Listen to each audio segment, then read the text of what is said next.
Now, what was interesting the day that we got together was you gave me the book that talked about this, and then I came from a seminar that was talking about the Lion King, and saying that the Lion King had 4 archetypes, Jungian archetypes. Okay. And the 4 archetypes, the king, he was the king, the warrior, the lover, and the magician. And what you did, which was so wonderful, and I love sharing this with my students, is you put it together. Remember that day? You said, well, look here. And you said Jim, the king is the authority here. As I remember, I wrote it on a napkin, yes, but obviously right. The thinking had yes, to go. I love the napkin type thinking. You know, I've always enjoyed writing something on napkins at restaurants so you get some of the best ideas. And then you put it together. The king is the authority. The warrior was reason. The lover was senses. And the magician was the intuition. Now, I know we had a little discussion. Perhaps this is pretty clear, the king and the authority, that's pretty clear. Or again, the queen, male, female, wouldn't matter.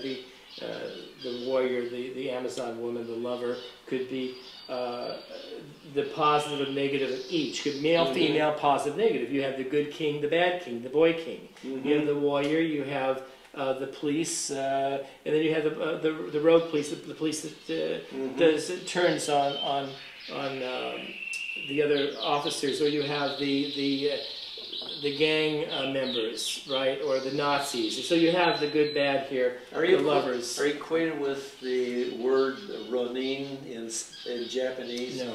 He's the rogue samurai. The rogue samurai. Rogue samurai, which would be a highly trained warrior, but he's using all this wonderful training and acquisition of skills for his own gratification or evil purposes.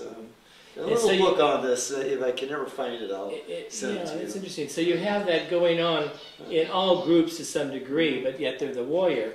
And then you have the lover, which of course you can have everything from, I guess, the gigolo to true love to the prostitute to different variations. Don Juan, who uses women. Right. So you get the positive. And then you have the magician. Magician here is showing, well, you have, in some ways, being a doctor, medical doctor, you have the science, but sometimes there's a little magic to it. There's a lot of magic. I think that sometimes the psychologist it has going, the medicine man, the preacher that's going on. And of course, you have again the preacher who the Elmer Gantry. Yeah, exactly. Yeah, exactly. And so you have that. Now, the Torquemada, the man who was in charge of the Inquisition, you know. Exactly. Kill them all, let God sort it out. So there's that shadow that comes up. Yeah. Now, I think this is very interesting because each individual has, to some degree, each of these going on within their own psyche. And I think perhaps that sometimes people identify with more of one than the other. And sometimes to balance one, you have to say, well, am I more the warrior? Or, I mean, you can have too much authority and everything's got to be right. Or, of course, you could be too much here with the person playing music and using drugs and Venice Beach, just too much of the good life and not having some sense of authority, reason. And so it's interesting to look at this and balance it out in terms of your own individual psyche. And maybe adulthood is balance. And incidentally, the warrior is not necessarily violent. A very competent politician who can get his programs through persuasion, not through authority. But he can be a type of warrior. Well, you see, once in a while you see politicians who really fight for some good purpose. He is a type of warrior.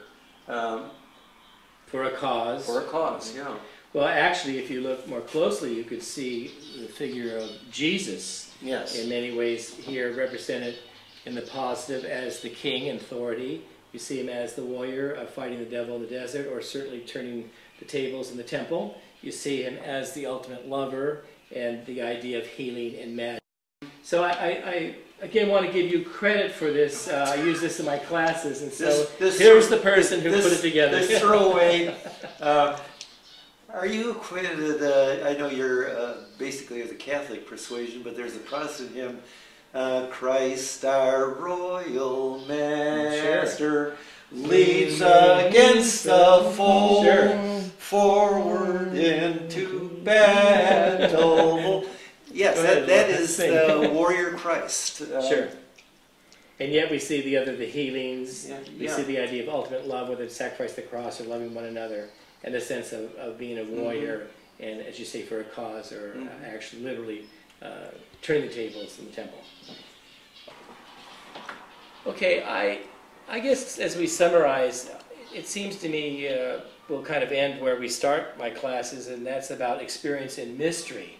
In reality, we're in mystery to some degree, to a great degree, and we're having an experience in that mystery. Yes, I think one of the great dangers that we're going to anticipate is fundamentalism. And fundamentalism is not living in the mystery. It's being extremely concrete, organized, and judgmental. And so I think not the essence of religion, is form, and I think that is really one of the big dangers. Not only in Christianity, but I think in Judaism and Islam. We see that strongly in Islam. Okay. Okay, Vern, well, thank you very much for allowing us to be part of your home in the state. Thank you for coming.